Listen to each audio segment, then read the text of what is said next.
Good morning बच्चों, फिर से स्वागत है आपका ऑनलाइन क्लासेज में। देखिए आज हम 35 नंबर चैप्टर जो है उसको कंप्लीट कर लेंगे। 35 नंबर चैप्टर जो है उसको कंप्लीट करेंगे। 9 नंबर यूनिट जो है उसकी बात कर रहे थे।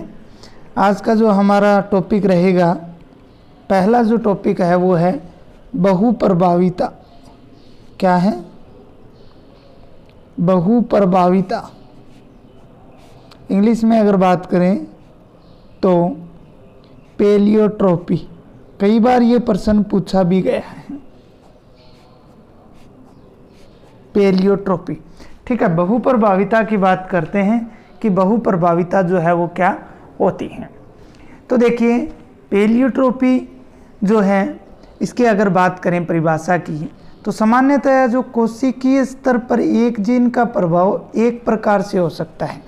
भाई एक जीन का जो प्रभाव है, एक जीन का प्रभाव जो है वो क्या हो सकता है?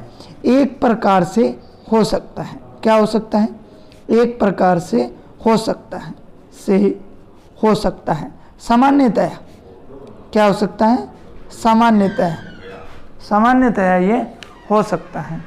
ठीक है, अर्थात कहने का मतलब है एक जीन एक कार्य के लिए निर्धारित होती है। एक जीन जो होती है, एक जीन एक कार्य के लिए निर्धारित होती है। एक जीन क्या होती है? एक कार्य के लिए निर्धारित होती है। लेकिन कुछ जीन ऐसी होती हैं जो एक से अधिक लक्षणों पर निर्भर करती हैं। कुछ जीन क्या होती हैं? ऐसी होती हैं जो क्या करती हैं? एक से अधिक लक्षणों के लिए अपना प्रभाव दर्शाती हैं। एक से अधिक लक्षणों के लिए क्या है? लक्षणों के लिए अपना प्रभाव जो है वो दर्शाती है। उस प्रभाव को क्या कहा जाता है? बहुप्रभाविता कहा जाता है। उस प्रभाव को ही क्या कहा जाता है? बहुप्रभाविता कहा जाता है। भाई एक जीन सामान्यतया स्तर पर अगर हम बात करें तो एक कार्य के लिए निर्धारित होती है, लेकिन कुछ जीन ऐसी भी होती हैं जो एक से अधिक लक्षणों के लिए अपना प्रभाव व्यक्त करती हैं, तो उसे क्या बोलेंगे? बहुप्रभाविता बोलेंगे। उसे क्या बोलेंगे? बहुप्रभाविता बोलेंगे। और ऐसी जीन को क्या कहा जाएगा? बहुप्रभावी जीन कहा जाएगा। ऐसी जीन को क्या बोला जाएगा?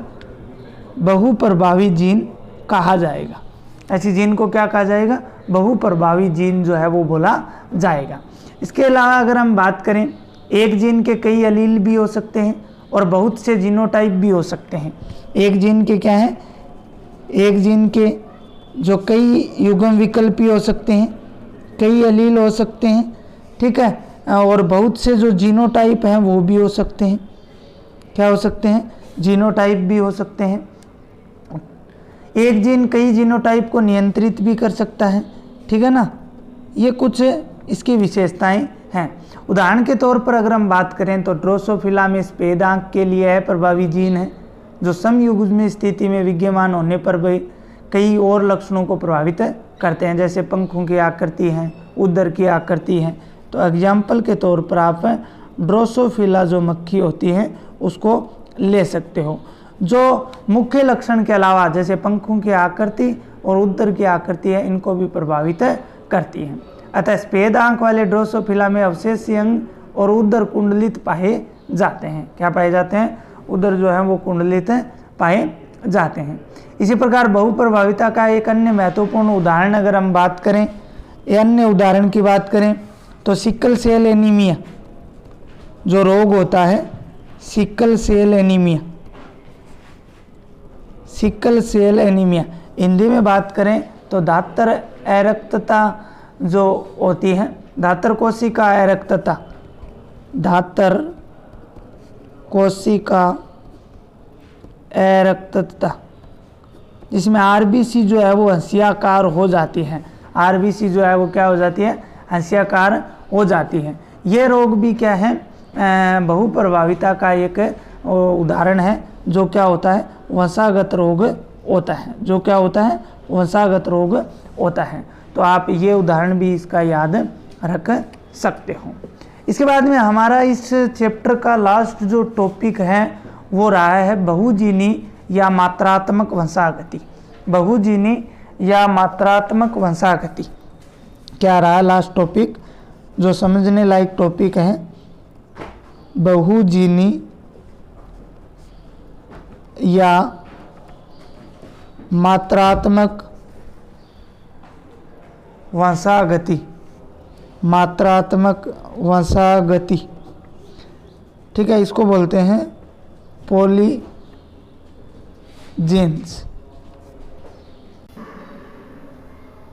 पॉलीजीन्स जो है वो बोला जाता है, ठीक है। बहुजीनी या मात्रात्मक वंशागति जो है वो बोला जाता है। देखिए बहुजीनी या मात्रात्मक वंशागति की हम जब बात करते हैं तो एक ही लक्षण को कई जीनों द्वारा नियंत्रित किया जाता है। सबको पता है एक ही जो लक्षण है, एक ही लक्षण को क्या किया जाता है, एक ही लक्षण को कई जीनों द्वारा नियंत्रित किया जाता है। क्या किया जाता है, कई जीनों द्वारा नियंत्रित किया जाता है, ठीक है। तो उसे क्या कहा जाता है, बहुजीनी कहा जाता है। तो उसे क्या बोला जाएगा, बहुजीनी कहा जाएगा। तो उसे क्या कहा जाएगा, बहुजीनी कहा जाता है। एक ही लक्षण को कई जीनों द्वारा नियंत्रित करना ही क्या कहलाता है, बहुजीनी जो है वो कहलाता है। अब बात ये आती है, ये जीन जो होती हैं ये अलग अलग गुणसूत्रों पर व्यवस्थित होती हैं। क्या होती हैं, अलग अलग गुणसूत्रों पर क्या रहती हैं, व्यवस्थित रहती हैं। किस पर व्यवस्थित रहती हैं, अलग अलग गुणसूत्रों पर व्यवस्थित रहती हैं। जैसे अगर हम एग्जाम्पल की बात करें कि एग्जाम्पल क्या होगा, तो एग्जाम्पल की बात करें तो मनुष्य की त्वचा है, मनुष्य की त्वचा है। एक तो उदाहरण आप लोग ये ले सकते हो, क्या ले सकते हो, मनुष्य की त्वचा का रंग हो गया, ठीक है। दूसरे उदाहरण की बात करें तो गेहूं के बीज का रंग, गेहूं के बीज का रंग। दूसरा उदाहरण ये ले सकते हो, गेहूं के बीज का रंग हो गया, ठीक है। कई जीनों के समूह द्वारा नियंत्रित होते हैं। मनुष्य की त्वचा का रंग और गेहूं के बीज का रंग जो है वो कई जीनों के समूह द्वारा, कई जीनों के समूह द्वारा क्या होते हैं, नियंत्रित होते हैं। तो एक उदाहरण द्वारा अगर हम समझें इसको कि किस प्रकार से ये नियंत्रित जो है वो होते हैं, तो देखिए कई जीनों के समूह द्वारा नियंत्रित होते हैं, इसको हम समझने की कोशिश करते हैं। एक तरफ हम लेते हैं लाल रंग, लाल रंग ले लेते हैं। दूसरी तरफ हम ले लेते हैं सफ़ेद रंग। इनका हम क्रॉस करवाते हैं, क्या करवाते हैं, क्रॉस करवाते हैं। लाल रंग के लिए बहुत सारी जीन ये होगी R1 R2 इसके लिए छोटा ले लेते हैं R1 R2 ठीक है। अब इनके अलग अलग युग्मक करते हैं, तो R1 हो गया और R2 हो गया। इधर लिया तो R1 और छोटे आएंगे R1 और R2। अब F1PD अगर प्राप्त करते हैं तो हमें R1 R2 ये प्राप्त होते हैं 100% पौधे, ठीक है। जो कैसे रंग के होंगे, गुलाबी रंग के प्राप्त होते हैं। कैसे रंग के प्राप्त होते हैं, गुलाबी रंग के प्राप्त होते हैं। कौन सी पीढ़ी है ये, F1PD प्राप्त हो जाती है। कौन सी पीढ़ी प्राप्त हो जाती है, F1PD जो है वो प्राप्त हो जाती है। अब हमें लक्षण प्रारूप और जीन प्रारूप ज्ञात करने के लिए अगर हम बात करें, हमें लक्षण प्रारूप ज्ञात करना है तो हमें अब इनका क्या निकालनी पड़ेगी, F2PD निकालनी पड़ेगी। F1PD में हमें सभी गुलाबी पौधे प्राप्त हुए हैं, अब हमें F2PD निकालनी है। क्या निकालनी है, F2PD। तो इनका स्वपरागण करवाते हैं तो हमें इस प्रकार से 4 प्रकार के पौधे जो हैं वो प्राप्त होंगे, R1 R2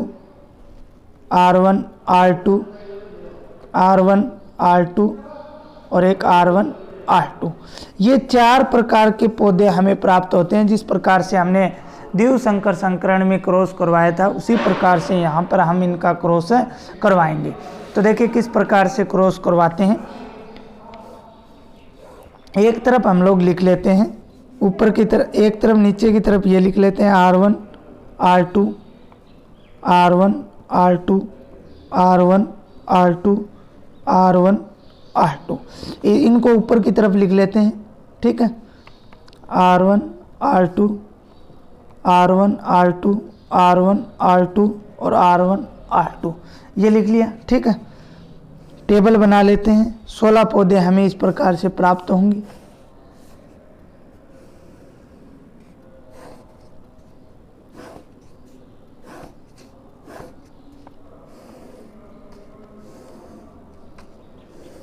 ये मान लीजिए टेबल बना ली और ये हमने नर और मादा कर दिया। इनका इनके साथ करवाएंगे तो R1 R1 R2 R2 प्राप्त हुआ। इस प्रकार इसको R1 R1 R2 R2 R1 R2 R2 ये प्राप्त हुआ। इसको इसके साथ करवाएंगे R1 R1 R2 R2 ये हो गया। सबसे पहले तो ये लाल रंग, ठीक है। ये गहरा गुलाबी, गहरा गुलाबी, ये भी गहरा गुलाबी और ये गुलाबी रंग का हमें प्राप्त होता है, ठीक है। इसके बाद में अगर हम बात करें किसकी, दूसरे की, तो R1 R1 R2 R2 ये प्राप्त हुआ, ठीक है। इसका इसके साथ करवाते हैं R1 R1 R2 R2 R1 R1 R2 R2, ठीक है। ये करवाते हैं। इस प्रकार से इन संपूर्ण का जब हम क्रॉस करवाएंगे टोटल तो हमें 16 पौधे प्राप्त होंगे। इनमें अगर हम बात करें तो लाल हमें प्राप्त होगा 1, लाल कितना प्राप्त होगा 1। गहरा गुलाबी अगर हम बात करें तो हमें प्राप्त होंगे 4। गुलाबी की अगर बात करें तो हमें प्राप्त होंगे 6। हल्के गुलाबी की अगर हम बात करें तो हमें प्राप्त होंगे 4। और अगर हम सफ़ेद की बात करें तो लास्ट में जो है वो हमें सफ़ेद प्राप्त होगा ये, ठीक है। कितना 1, तो 5 से 11 और 5 से 16, टोटल 16 पौधे हो गए। तो लक्षण प्रारूप क्या आ गया, 1:4 1:4 6 4 1 आ जाता है। तो ये टेबल आप पूरी कर लेना, इसको मैं नोट्स के अंदर डाल दूंगा। इस प्रकार से आपका ये जो 35 नंबर चैप्टर था वो कंप्लीट हो जाता है। 35 नंबर चैप्टर क्या हो जाता है, कंप्लीट हो जाता है।